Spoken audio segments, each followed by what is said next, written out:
धर्मांतरण करने के बाद हिंदू केवल हिंदुओं का दुश्मन नहीं होता बल्कि देश का भी दुश्मन हो जाता है। ये डॉक्टर शाहीन जो हापुड़ और सहारनपुर में आतंकवादी अड्डा खोलना चाह रही थी, ये 10वीं और 12वीं में इसने टॉप किया था लखनऊ में।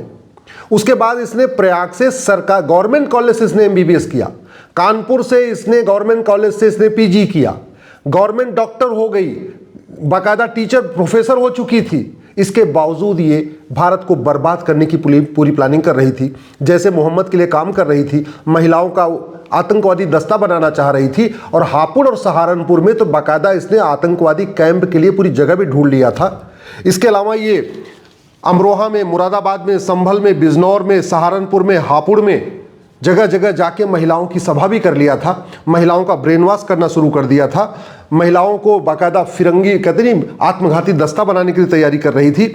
जहाँ जहाँ ये आतंकवादी अड्डा खोल रही थी वहाँ पे बाकायदा मदरसे के बोर्ड भी लगा दिए गए थे, वहाँ पे दवाखाना का बोर्ड लगा दिया गया था, जिससे बाहर के लोगों को पता चले यहाँ तो महिलाओं को शिक्षा दी जाती है और महिलाओं का इलाज चलता है।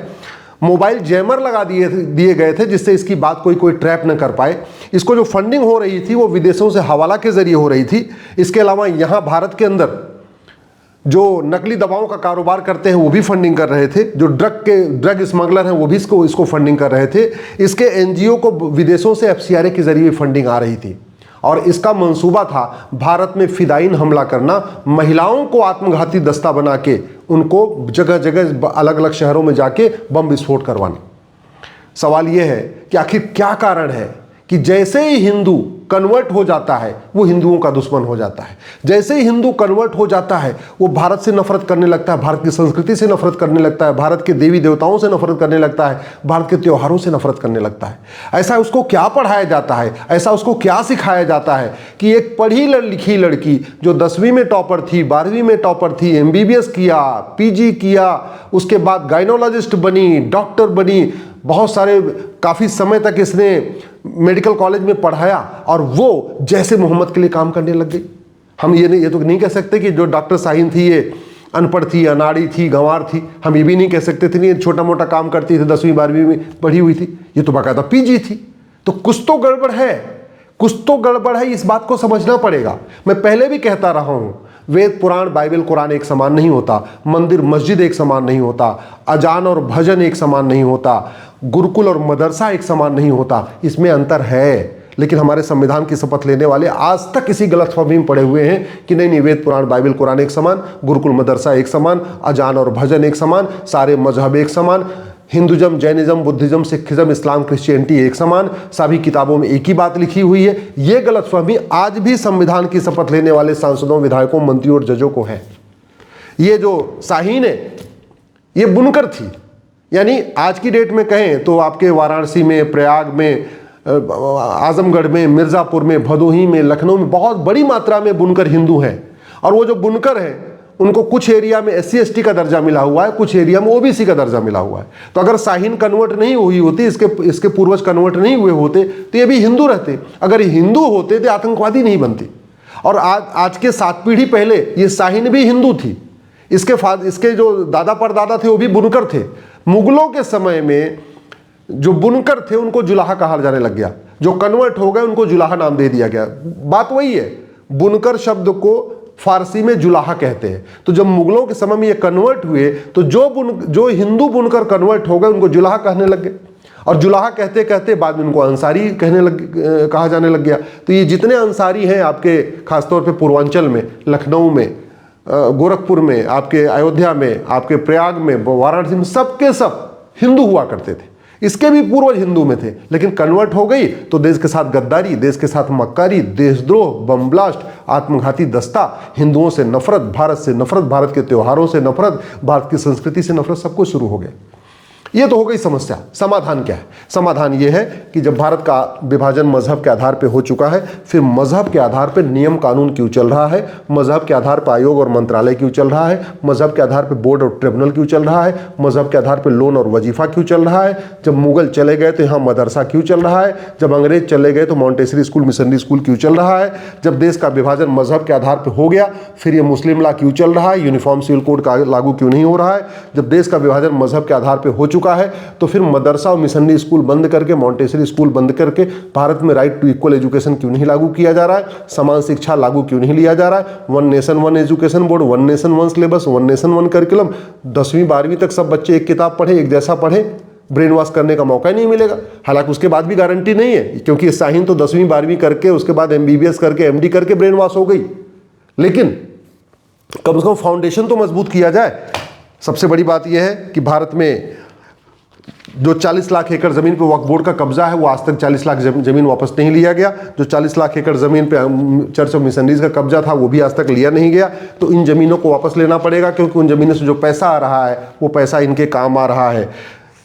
ये चाहे वो डॉक्टर शाहीन है या बाकी और अलगाववादी संगठन, उनको सबसे बड़ी फंडिंग होती है जो यहाँ के ड्रग स्मगलर हैं, जो ड्रग का कारोबार करते हैं। तो जब तक नशा नहीं रुकेगा तब तक फंडिंग नहीं रुकेगी, फंडिंग नहीं रुकेगी तो आतंकवाद अलगाववाद नहीं रुकेगा। नकली दवाओं के कारोबार से जो पैसा आता है उससे अलगाववादियों, आतंकवादियों, जिहादियों की फंडिंग होती है। तो जब तक ये घटिया कानून नहीं बदलेगा, नकली दवाओं का कारोबार नहीं रुकेगा, नकली दवाओं का कारोबार नहीं रुकेगा, इनकी फंडिंग नहीं रुकेगी, फिर ये अपना काम करते रहेंगे। इनकी अगर कमर तोड़ना है तो 2010 में बने FCRA कानून को खत्म करना पड़ेगा। कांग्रेस ने कानून इसलिए बनाया था जिससे जिहादियों, माओवादियों, नक्सलियों, आतंकवादियों को फंडिंग होती रहे। कांग्रेस तो खत्म हो गई, कांग्रेस सत्ता से चली गई, लेकिन कांग्रेस का कानून खत्म नहीं हुआ। इसलिए मैं बार बार कहता हूं, FCRA कानून खत्म करिए जिससे विदेशी फंडिंग बंद हो जाए। भारत में बहुत बड़ी मात्रा में विदेशी बैंकों के जरिए फंडिंग हो रही है। जो बैंकें विदेशों में हैं, उनकी ब्रांचेज भारत में है, उनके जरिए फंडिंग हो रही है। और वो क्यों हो रही है? क्योंकि 1949 का जो बैंकिंग एक्ट हमने बदला नहीं, यूनिफॉर्म बैंकिंग कोड लागू नहीं किया है। तो अगर आतंकवाद, अलगाववाद खत्म करना, सबसे पहले इनकी फंडिंग रोकनी पड़ेगी। फंडिंग रोकने के लिए मैंने पहले कहा, FCRA खत्म करिए, यूनिफॉर्म बैंकिंग कोड लागू करिए, हवाला कारोबार के जरिए इनकी जो फंडिंग हो रही है तो हवाला कारोबार रोकिए। हवाला कारोबार तभी बंद होगा जब 100 रुपए से बड़ी नोट बंद होगी और मनी लॉन्ड्रिंग एक्ट बदलेगा, हवाला कारोबारियों को फांसी देने के लिए कानून बनेगा, तब जाके हवाला कारोबार बंद होगा, तब जाके अलगाववाद रुकेगा। अलगाववादियों, आतंकवादियों, जिहादियों की काले धन से फंडिंग होती है, वो तभी रुकेगा जब 1000 रुपए की 1000 के ऊपर कैश लेन देन पूरी तरीके से बंद कर दिया जाए और ब्लैक मनी को जघन्य अपराध घोषित कर दिया जाए। जिसके पास भी ब्लैक मनी पाया जाए, जिसके पास भी ब्लैक मनी के जरिए जो फंडिंग कर रहा हो, उसको फांसी देने के लिए कानून बनाए, तब आतंकवाद, अलगाववाद रुकेगा। आतंकवाद, अलगाववाद रोकना है, बेनामी ट्रांजैक्शन पे रोक लगाना पड़ेगा। उसका एक ही तरीका है, 10,000 रुपए से महंगे सामान के प्रत्येक लेन देन पे, कोई भी सामान जो 10,000 से महंगा है, अगर उसकी खरीद और बिक्री हो रही है तो उस पे आधार मैंडेटरी कर दिया जाए, उसको आधार से लिंक कर दिया जाए। और जो बेनामी लेन देन करे, जो दूसरे का आधार उपयोग करके करे, किसी और के नाम पे लेन देन करे, ऐसे लोगों को फांसी देने के लिए कानून बनाया जाए, तब बेनामी लेन देन रुकेगा, तब जाके आतंकवाद रुकेगा। सबसे बड़ी बात, हमारे देश के लिए सबसे बड़ा खतरा है भ्रष्टाचार। चाहे वो लव जिहाद हो, चाहे लैंड जिहाद हो, चाहे धर्मांतरण हो, चाहे घुसपैठ हो, इस तभी रुकेगा जब तक भ्रष्टाचार खत्म नहीं होगा। तो भ्रष्टाचार तभी रुकेगा जब भ्रष्टाचारियों को फांसी देने के लिए कानून बनेगा, जैसा चीन में है। देश में चूंकि पुलिस सत्ता के गुलाम है, तो कहीं कहीं पुलिस तो आतंकवादियों, अलगाववादियों के खिलाफ ठीक से काम करती है, लेकिन बाकी राज्यों में नहीं कर रही है। बंगाल में मैंने कभी आतंकवादियों को पकड़ते नहीं देखा, केरल में मैंने कभी आतंकवादियों को पकड़ते नहीं देखा। भारत के और तमिलनाडु में आप बताइए कब आतंकवादी पकड़े गए? क्या कारण है?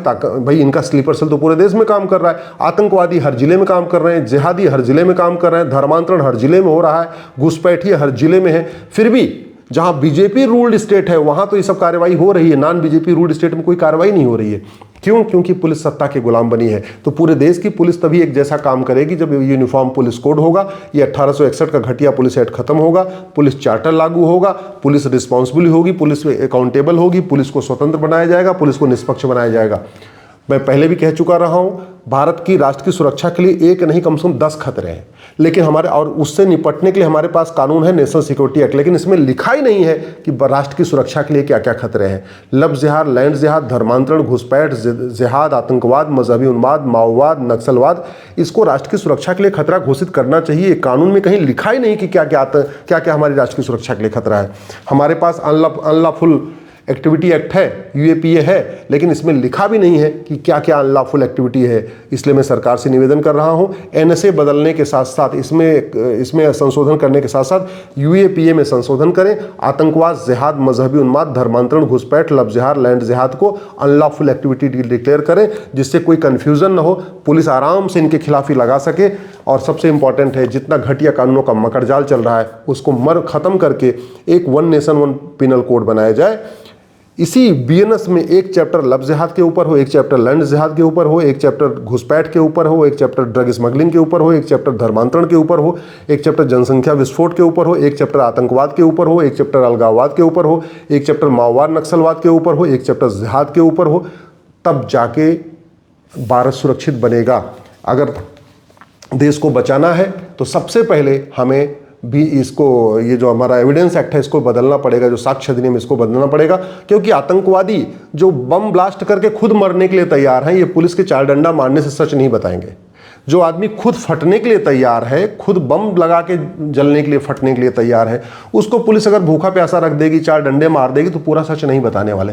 पूरा सच उगलवाने का तरीका यह है, कानून बदला जाए, नार्को पॉलीग्राफ ब्रेन मैपिंग को मैंडेटरी किया जाए, इसका सजीव प्रसारण किया जाए, पूरा दुनिया देखे, पूरा देश देखे इन आतंकवादियों के मन में क्या चल रहा था, इनको कौन बचा रहा था, इनको कौन प्रोटेक्ट कर रहा था, कौन कौन इनके पीछे लगा हुआ था। और सबसे इंपॉर्टेंट, ये जो 1955 का सिटीजनशिप एक्ट है, इसको तत्काल बदला जाए और आतंकवादियों, जिहादियों, माओवादियों, नक्सलियों, लव जिहाद, लैंड जिहाद, धर्मांतरण, घुसपैठ, जनसंख्या विस्फोट, इन ऐसे लोगों की नागरिकता खत्म करने का प्रावधान किया जाए। भारत तभी बदलेगा जब कानून बदलेगा, जब सिस्टम बदलेगा, जब देश बदलेगा। जब तक जस्टिस विद इन ईयर लागू नहीं होगा, जब तक साल भर के अंदर ऐसे लोगों को फांसी देने के लिए कानून नहीं बनेगा, जब तक समान शिक्षा समान नागरिक संहिता लागू नहीं होगी, जब तक समान धर्मस्थल संहिता नहीं लागू होगी, जब तक घर वापसी के लिए सरकार और समाज एक साथ नहीं आएगा, जब तक प्रत्येक मंदिर को हम घर वापसी का केंद्र नहीं बनाएंगे, तब तक भारत सुरक्षित नहीं हो सकता और आने वाले टाइम में खतरा और तेजी के साथ बढ़ेगा।